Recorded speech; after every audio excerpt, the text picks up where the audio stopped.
வணக்கம் நண்பர்களே.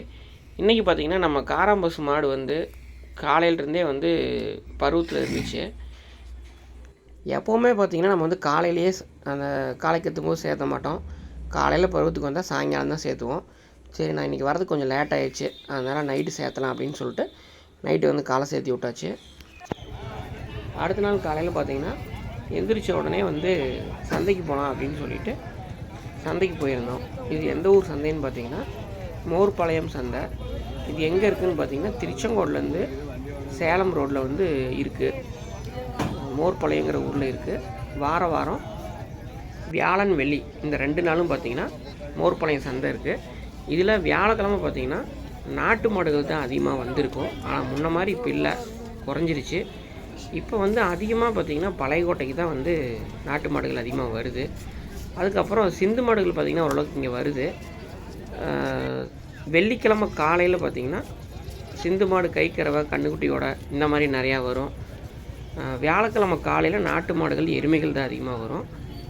இன்றைக்கி வந்து சிந்து மாடு மட்டும் அல்ல, இன்றைக்கி வந்து வெள்ளாடு, கிடா வாங்குறவங்க, வெள்ளாடு வாங்குறவங்க, செம்பிளி ஆடு வாங்குறவங்க, செம்பிளி குட்டி வாங்குறவங்க, இது எல்லாமே இன்றைக்கி இருக்குது. அங்கே தான் நம்ம வந்திருக்கிறோம். அங்கே பார்த்திங்கன்னா புளியங்கட்டை வந்து நிறைய வச்சுட்டு இருந்தாங்க வண்டியில், கிலோ கணக்கில் வெயிட் போட்டு கொடுக்குற மாதிரி. அதையெல்லாம் பார்த்துட்டு நாங்கள் அடுத்தது வந்து மாட்டு சந்தைக்கு போயிருந்தோம். நம்ம கிட்ட போங்காட்டியே தூரத்தில் இருந்தே வந்து ஒரு வீடியோ எடுத்துக்கலாம், கிட்ட போனால் அவ்வளோ இதாக எடுக்க முடியாது அப்படின்ட்டு லாங்கிலேருந்தே கொஞ்சம் எடுத்தோம்.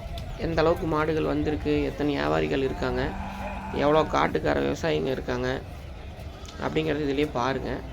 நிறையா வந்து வாங்கி கட்டிட்டாங்க. இதெல்லாம் நேரமாகவே வாங்கி கட்டிட்டாங்க. நாங்கள் போனது கொஞ்சம் லேட் ஆகிடுச்சு. ஒரு 6:30 சம்திங் இந்த மாதிரி தான் போனோம். அதுக்கப்புறம் வீடியோ எடுக்கிறதுலாம் இன்னும் கொஞ்சம் லேட் ஆகிடுச்சு. ஒரு சில இதுகள்லாம் வாங்கிட்டாங்க. இங்கேயும் பார்த்திங்கன்னா ஒரு 2 நாட்டு மாடு வந்துருந்துச்சு. பெரிய மாடாகவே 2 மாடு வந்துருந்தது. இன்னொன்று ஒரு சின்ன மாடாக வந்துருந்தது, கொஞ்சம் ஏஜ்டான மாடாக. அந்த மாடெலாம் பார்த்திங்கன்னா விலை கொஞ்சம் கம்மியாக தான் சொல்லியிருந்தாங்க.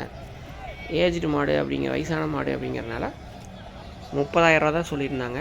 அந்த மாதிரி மாடெல்லாம் வாங்கியிருந்தோம்னா, பாலுக்கு தேவைக்காக வாங்கியிருந்தோம்னா நம்ம நல்லா கம்மி பட்ஜெட்டில், லோ பட்ஜெட்டில் வாங்கியிருக்கலாம். பொட்டியாட்ட அப்படி சின்ன மாடு. அதுக்கப்புறம் இது பார்த்திங்கன்னா சிந்து கன்று, கிடாரி கண்ணுலாம் விற்கிற ஏரியா இது. அதையெல்லாம் அப்படியே பார்த்தோம் ஒரு ரவுண்டு. இதுவும் ஓரளவுக்கெல்லாம் விற்றுருச்சு, கம்மியாக தான் இருந்துச்சு. இப்போதைக்கு பார்த்திங்கன்னா கொஞ்சம் ரேட்டு கம்மியாக தான் தெரியுது. கறவை மாடெலாம் நல்ல ரேட்டுக்கு போயிட்டு இருந்தது. காடெல்லாம் வந்து வறட்சி ஆகிட்டு இருக்கிறனால இதெல்லாம் கொஞ்சம் கம்மி ரேட்டில் தான் இருந்துச்சு.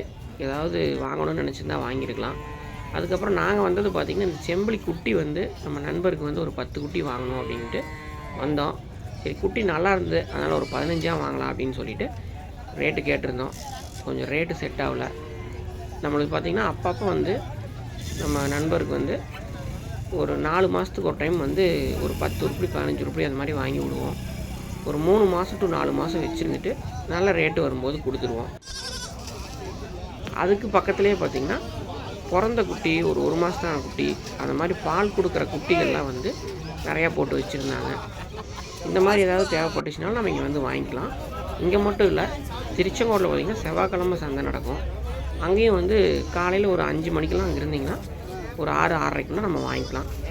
வியாபாரிகளும் கொண்டு வருவாங்க, அது இல்லாமல் காட்டுக்காரங்களும் கொண்டு வருவாங்க. காட்டுக்காரங்க இருந்தாங்கன்னா நம்ம கொஞ்சம் அனுசரித்து வாங்கிக்கலாம். இதெல்லாம் பார்த்திங்கன்னா பால் கொடுத்துட்ருக்குறாங்க. ஒரு 1.5 லிட்டர் பாட்டிலில் ஊற்றி எல்லாத்துக்கும் கொடுத்துட்ருக்குறாங்க பாருங்கள். அதுக்கப்புறம் வீட்டுக்கு வந்தாச்சு. இன்றைக்கி வந்து சிக்ஸ் பொரிச்சிருந்தது, அதை எடுத்து கீழே விடலாம் அப்படிங்கிறதுக்காக எடுத்திருந்தோம். இது யாருக்காவது தேவைப்பட்டுச்சுன்னா ஸ்க்ரீனில் தெரியிற நம்பருக்கு கால் பண்ணுங்கள். ஒரு 22 குஞ்சு இருக்குது. இப்போதைக்கு இதுதான் இருக்குது. அடுத்த வாரத்தில் வந்து குஞ்சு பொரிச்சிடும். அதில் வேணால் நம்ம வேறு நிறையா எடுத்துக்கலாம். அதுக்கப்புறம் கட்டுத்தரைக்கு வந்தாச்சு. கட்டுத்தரைக்கில் வந்து பார்த்தேன், கட்டுத்தரைலாம் சுத்தமாக இருந்துச்சு. வேலை செய்கிற தம்பி வந்து சுத்தம் பண்ணிட்டாப்புல. மாடெல்லாமே தண்ணி காமிச்சு பின்னாடி கொண்டு போய் கட்டிட்டாங்க. கட்டுத்தரையில் பார்த்திங்கன்னா காராம்பசு காளை, மயிலக்காளை, அப்புறம் இந்த கண்ணுக்குட்டி, இதெல்லாம் தான் இருக்குது. மயிலக்காளை பாருங்கள், பழைய வீடியோலேயே சொல்லியிருந்தேன், கொஞ்சம் ராவடி பண்ணுது அப்படின்ட்டு. கிட்ட போங்காட்டியே கீழெல்லாம் பறைக்கிறது, புஸ்ஸுன்னு இருக்கிறது, அந்த மாதிரி இப்போ 2 பல்லுலேயே வந்து இந்த வேலையை பண்ணிகிட்ருக்குது. நம்ம காராம்பசு காலையெல்லாம் அவ்வளோ பெரிய காலை கூட இந்த மாதிரி பண்ணதே கிடையாது. இங்கே தான் பார்த்திங்கன்னா கொண்டு வந்து மாடெலாம் கட்டிடுறது. முன்னாடியே பழைய வீடியோவில் சொல்லியிருந்தேன். அந்த தீவன புல் மாதிரியே ஒன்று கோத்திரின்னு ஒன்று இருக்கும், அந்த வயல் வந்து நம்ம அழிச்சாச்சு. வைக்கப்புல் கொண்டு வந்து போட்டு காலங்காத்தால் கட்டிடுறது. வெறும் வயிற்றில் வைக்கப்புல் போட்டால் தான் கொஞ்சம் நல்லா சாப்பிடுது. வைக்கப்புல் ரோலோடு கொண்டு வந்து இந்த படுதால வச்சுருவோம், விரிச்சு விட்டு. மழைக்கெல்லாம் வந்தால் கூட அப்படியே மூடி வச்சுக்கலாம் அப்படிங்கிறதுக்காக.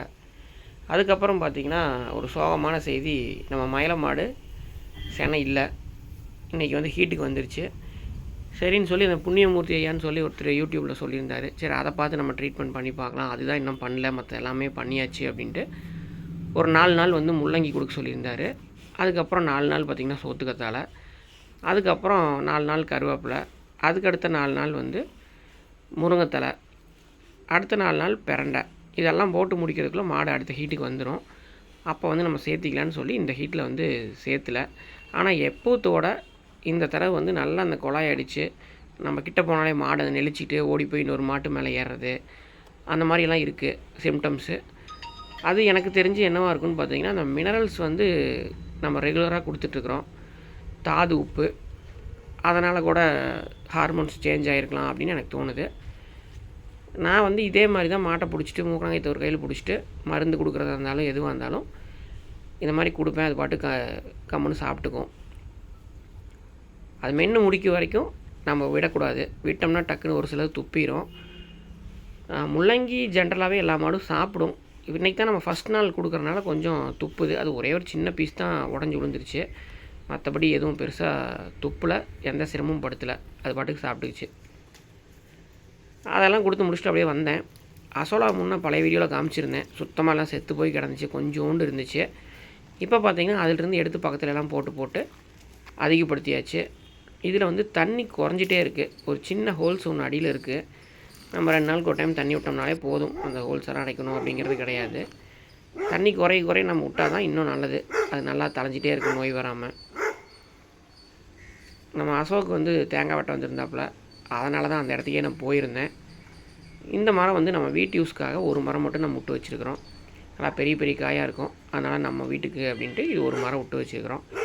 மற்ற மரம்லாம் பார்த்திங்கன்னா குத்தகைக்கு விட்டாச்சு. அதுக்கப்புறம் பார்த்திங்கன்னா சேவல் வந்து 2 சேவல் வந்து விற்பனைக்காக இருக்குது. நம்ம தம்பி தான்.